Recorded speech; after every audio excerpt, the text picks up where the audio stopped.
From KRIS 6 News, this is Ready for the Next Harvey, a hurricane special. So the wind would hit the front of the truck as you were driving it. So it was kind of, and that's what we did. It was picking it up a little bit and doing this, and it was a ride. I don't want to do it again. I said, okay, Harvey, you can batter our town, but you can't have our people. I underestimated. I really underestimated it. You didn't evacuate? No. Why not? Because I'm stupid, I guess. So the next time they tell you there's a hurricane? Yeah, I'm leaving. That was too close, you know. But I was suggesting next time everybody leave, because that was real dangerous. Hello, I'm meteorologist Dale Nelson, and this is the 2018 KRIS 6 Hurricane Special. And I'm meteorologist Juan Acuna. Thank you so much for joining us. Last August, the threat became real. The coastal bend was smashed by the strongest storm to hit our area since Celia in 1970. That's right. This was the first time a Category 4 hurricane hit the Texas coast since Carla in 1961. And in over 100 years of history, Hurricane Harvey was the 16th strongest storm to make landfall in the United States. And I would put it this way, you know, a real bad hurricane is a rare event, as evidence here just in Corpus Christi itself. You know, you could go back to 1970. So you have a chance of living your lifetime and never seeing one. And because of that, there's a complacency, and we don't want to respond, and we don't want to be educated about bad things. I've seen the footage, I've seen the statistics, I've walked the ground in past events and seen entire communities annihilated. Homes stripped down to the slab. There is no way you can survive these catastrophic events. So if you're asked to go, you absolutely have to. When a watch or warning goes into effect, it is important to know what the difference is and also how a storm forms and develops. A hurricane watch means hurricane conditions are possible within a specified coastal area within 48 hours in advance of the onset of tropical storm force winds. So a watch is sort of like, you know, kind of giving you a sense that things might not be going well, and maybe you should be elevating your sense of awareness and getting ready. What's going to happen if this gets bad? A hurricane warning means conditions are expected for a specified area up to 36 hours in advance of the anticipated onset of tropical storm force or hurricane force winds. Warning is like if you had a direct line to the hurricane center and you just wanted to know how bad is this really going to be, and the other person on this other side of the line said it's going to be really bad. Now obviously we can't have phone calls with everybody, you know, in the country here, so the warning is our ability to simultaneously say to everybody within a given area it's going to be bad. Tropical storm watches and warnings should be taken seriously even though tropical storms have lower wind speeds than hurricanes. A tropical storm commonly brings destructive and life-threatening flooding. Hurricane formation is a delicate balance between ocean and atmosphere. First, over the tropical waters, unstable air rises and cools with height. Then this leads to convection, which is vertical motion and produces clouds. When the atmosphere is moist, at about 15,000 feet, continued thunderstorm activity occurs. The velocity, wind speed, must not change much with height, and finally the ocean temperature must be near or over 80 degrees to supply enough energy to sustain a tropical system. Once the tropical process has started, a tropical depression forms when organized clouds and thunderstorms have a circulation with sustained winds of less than 39 miles an hour. If the system continues to develop, a tropical storm forms with a closed circulation of organized strong thunderstorms with sustained winds of 39 to 73 miles an hour. At this point, the system is given a name. Further development results in intense organized tropical thunderstorms with a very strong closed circulation and sustained winds of 74 miles per hour or greater. Hurricanes are ranked by category from 1 to 5. Category 1 is the weakest. Winds can range between 74 to 95 miles per hour. With a Category 2 storm, you can expect extreme winds and extensive damage. A Cat 3 storm will have winds between 111 and 129 miles per hour and is considered to be a major hurricane. While with a Category 4 storm, you're looking at catastrophic damage. The worst of the storms is a Category 5. Winds are more than 156 miles per hour, and you're looking at a devastating situation. Contrary to popular belief, wind is not the biggest killer in a hurricane. It is often water, and more often than not, it is storm surge. It is the water from the ocean being pushed inland that kills the largest number of people. That's where the new emphasis on hurricane awareness is headed. So first of all, let's talk about what storm surge is. In its simplest form, a storm surge is just the force of the wind in any strong storm. A hurricane is just a classic example. Pushing the ocean onto the land, and so it just pushes the water inland where it normally does not go. Usually the people in the first row of homes along the beach will have no problem being convinced that the ocean might invade their home. Now, as we saw in past hurricanes, especially in the Gulf of Mexico, storm surge can go inland miles.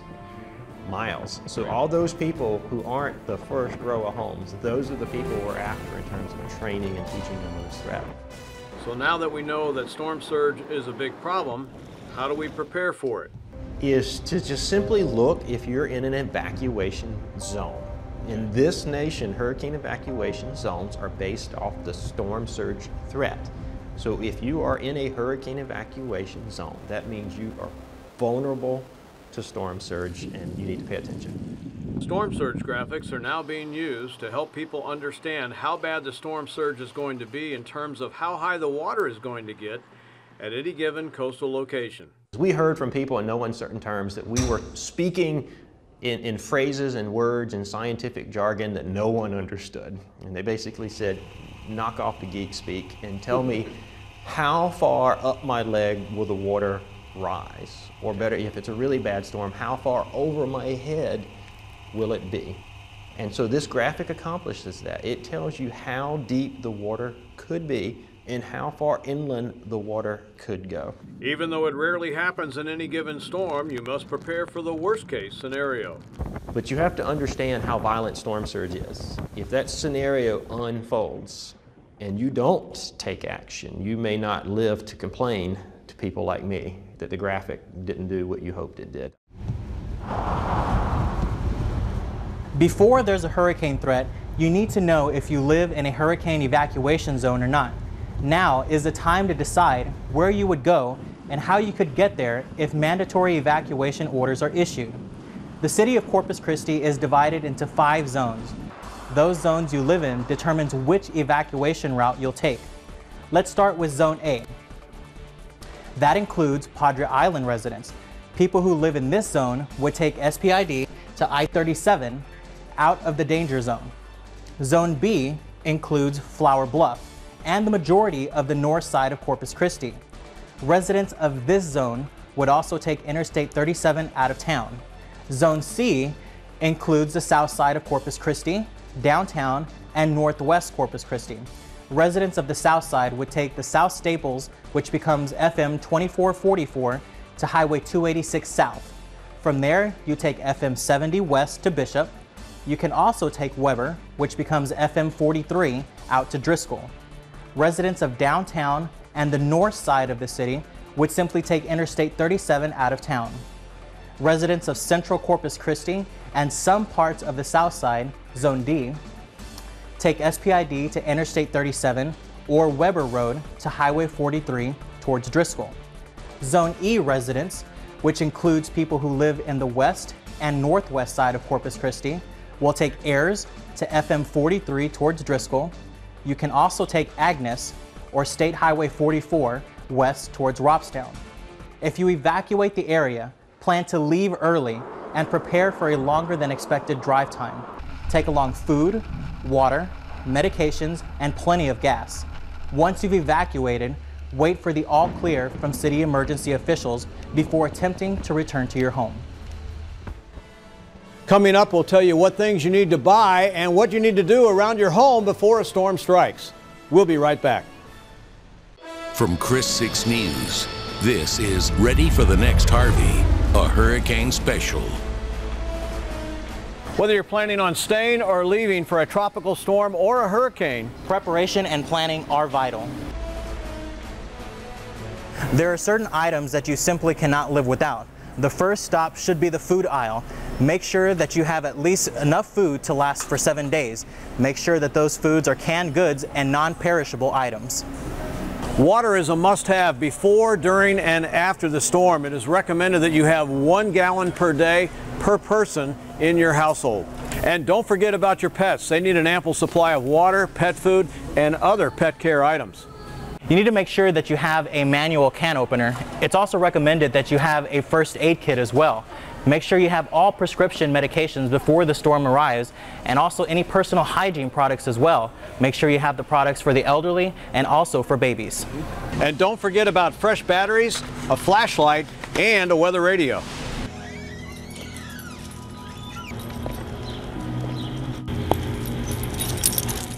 We can't forget about our other family members, our pets.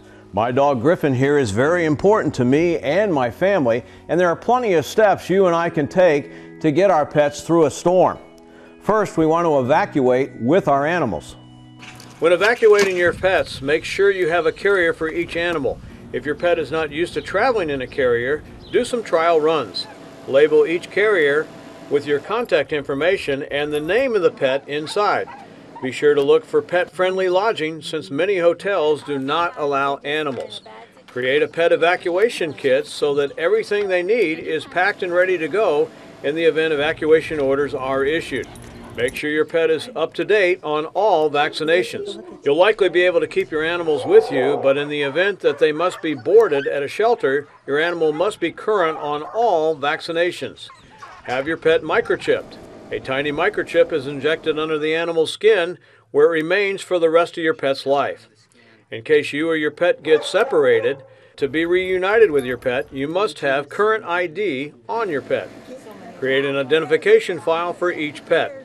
The file should include current photographs of your pet, microchip ID number, adoption papers, a written description of your pet, a description of distinctive markings, medications, vaccination history, and place the file in a waterproof folder or a Ziploc bag. As we learned from Harvey last year, an area could be without power for several days or even weeks. That's why it is important to have cash on hand. Since in many cases ATM machines will be down and banks will be closed, make sure you also have copies of important documents like your insurance and medical records.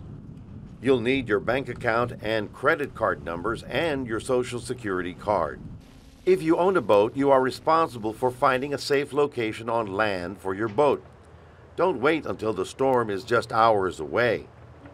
If you leave your boat in the city marina, you will be responsible for any damages done by your vessel to others. Make sure you have your boat's registration, engine number, and description. Take a picture of it.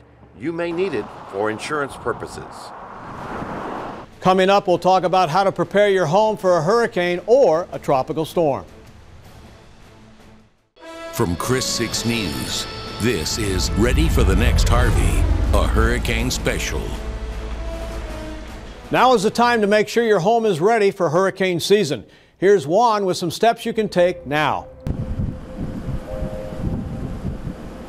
Plants, lawn furniture, and even a flagpole could be potentially dangerous projectiles during a storm. That's why all unsecured items need to be moved inside or anchored down. The next step, protect your windows. There is no point in protecting a few windows if you do not protect them all. Taping windows will not prevent them from breaking and is a very bad idea. You need to have window covers for every opening. The easiest and cheapest way is plywood that is at least 5/8 inch thick, but 3/4 of an inch is always the best. There are a variety of other window covers that are also available. Another option to consider is high impact resistant windows, which basically means you don't have to cover them at all. You should also trim large tree limbs around and above your home. Limbs often damage roofs when broken off by high winds. If mandatory evacuation orders are issued, before you leave, turn off your water, gas, and electricity. Clean out your refrigerator.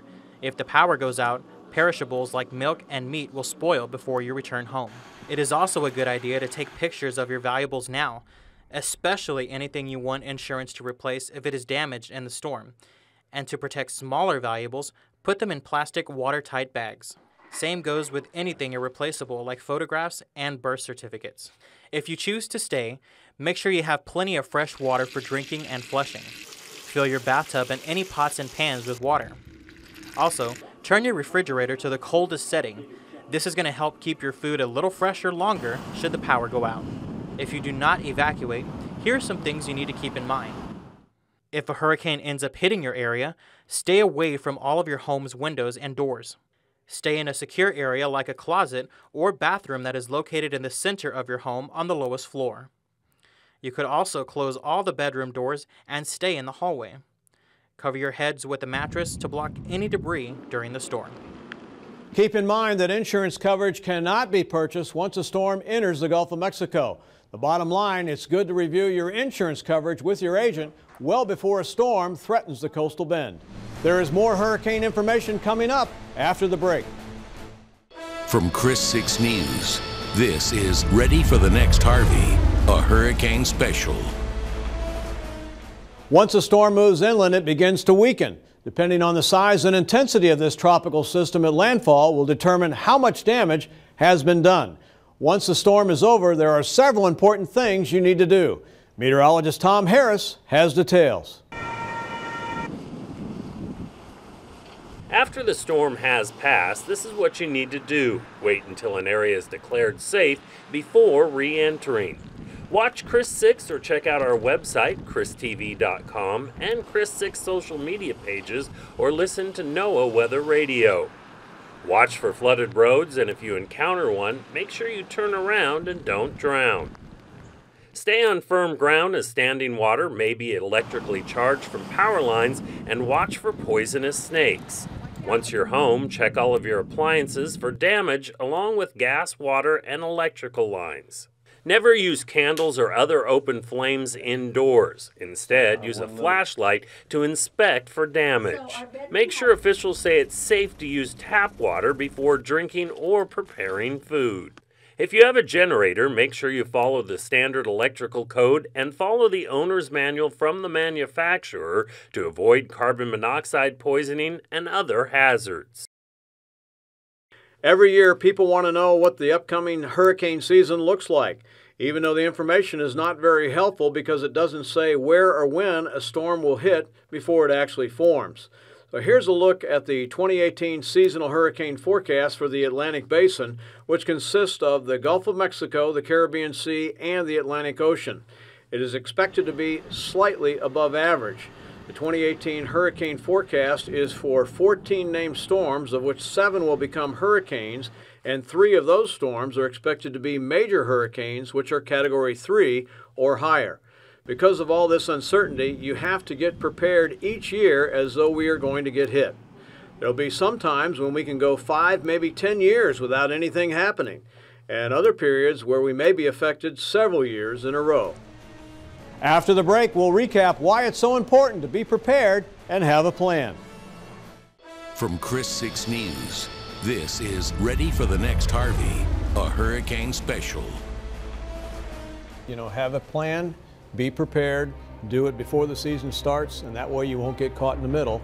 So that way, in case this happens again, now you know the steps that you need to take to make sure that you and your family are safe. And we'll all get through the next storm successfully together. I'll tell you, one of the things that has really impressed me in my lifetime is social media. Absolutely. You see, everybody has computers now, and so you can communicate to them directly. Now, if you're on the air, you have a limited amount of time that you can spend on the weather or the hurricane, right?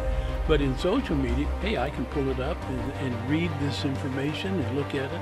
We know this is a lot of information, but don't worry. Social media sites like the KRIS 6 Facebook page give you access to this information anytime you need it. You really should consider downloading our mobile weather app. We've set up a link on our website, KRISTV.com, that will take you directly to our app store. Now, the mobile weather app is free and has up-to-the-minute accurate information on what is happening in our area.